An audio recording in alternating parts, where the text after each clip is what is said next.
Now we can talk about the FOIL method. In the previous lessons, we multiplied expressions in situations in which no more than one of the factors had addition or subtraction. When we multiply two expressions, each of which involves addition or subtraction, how to distribute becomes a little bit trickier. So think about this.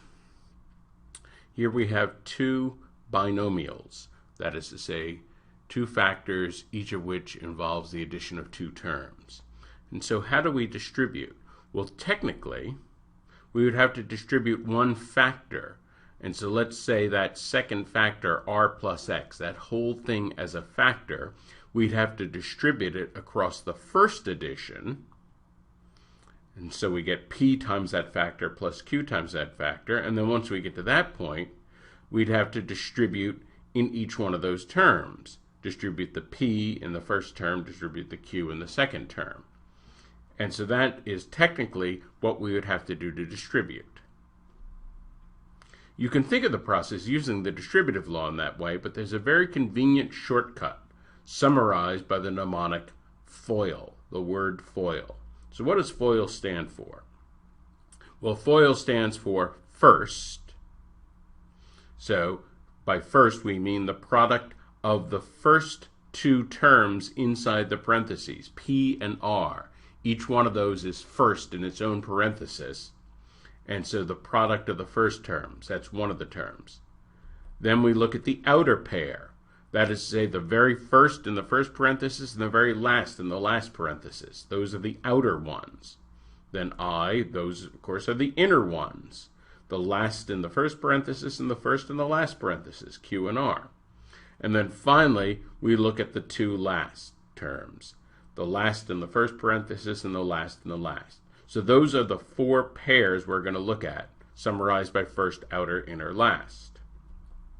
The product of the binomials is the sum of those four individual products. So in other words, if we add first plus outer plus inner plus last, that is the product of the two binomials.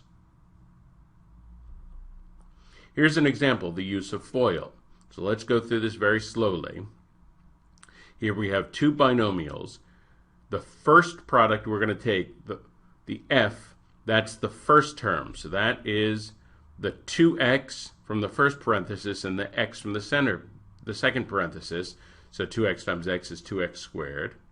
Now we're going to look at the outer products. That would be the 2x at the beginning and the 2y at the end. That product is 4xy.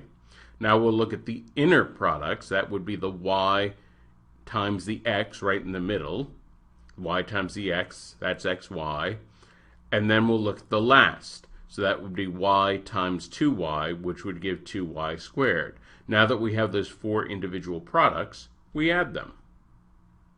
And of course, when we add them, we have like terms. You often get like terms in foiling, and so we simplify by combining the like terms, and that is the product.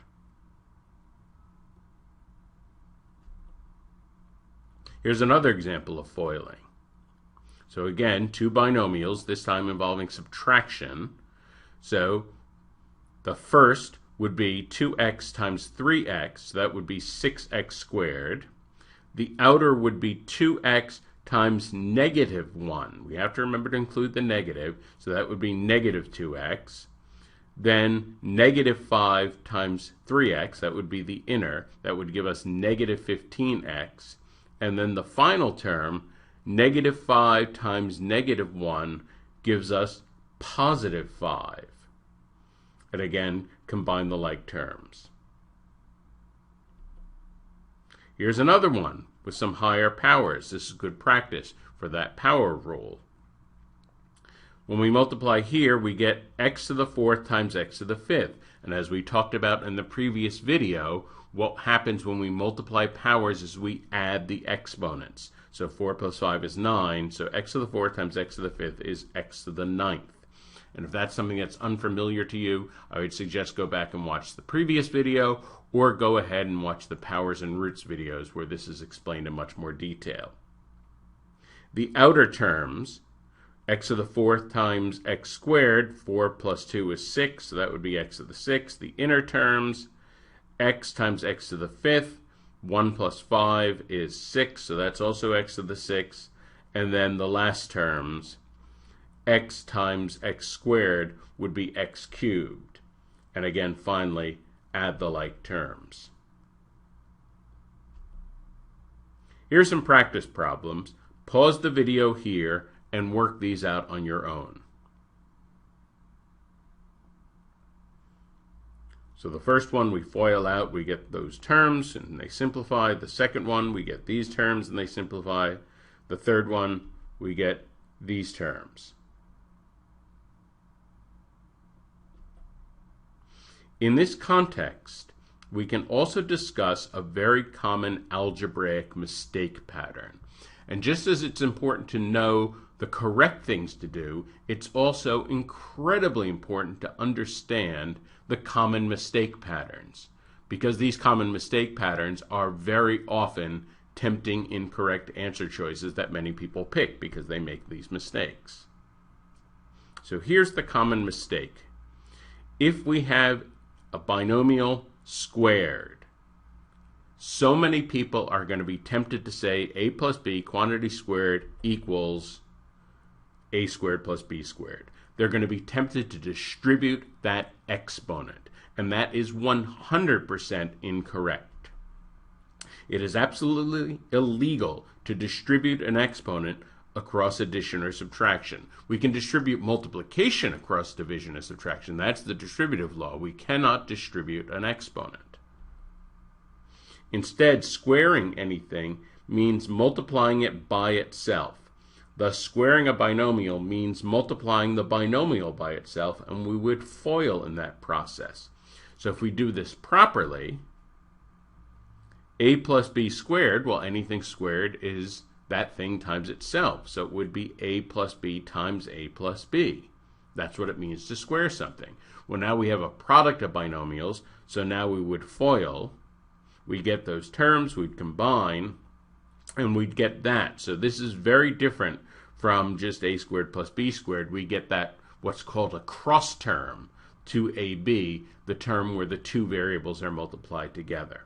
And in fact, this is a very important pattern. This rule, a plus b squared equals a squared plus 2ab plus b squared, is called the sum of a square. And it's very good to be familiar with this pattern. It's very good to FOIL this out and practice this until you really know this pattern inside out.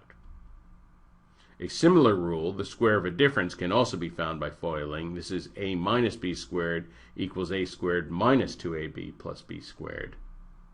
These two formulas, the square of a sum and the square of a difference, are good to remember because they are two of the most important patterns in all of algebra. And again, I'll make the distinction here. Don't just blindly memorize them. Practice the FOILing. FOIL them out. And that way, you'll really own these formulas because you'll understand where they come from. In summary, we discussed the FOIL method for multiplying two binomials, and we discussed two important formulas, the square of a sum and the square of a difference.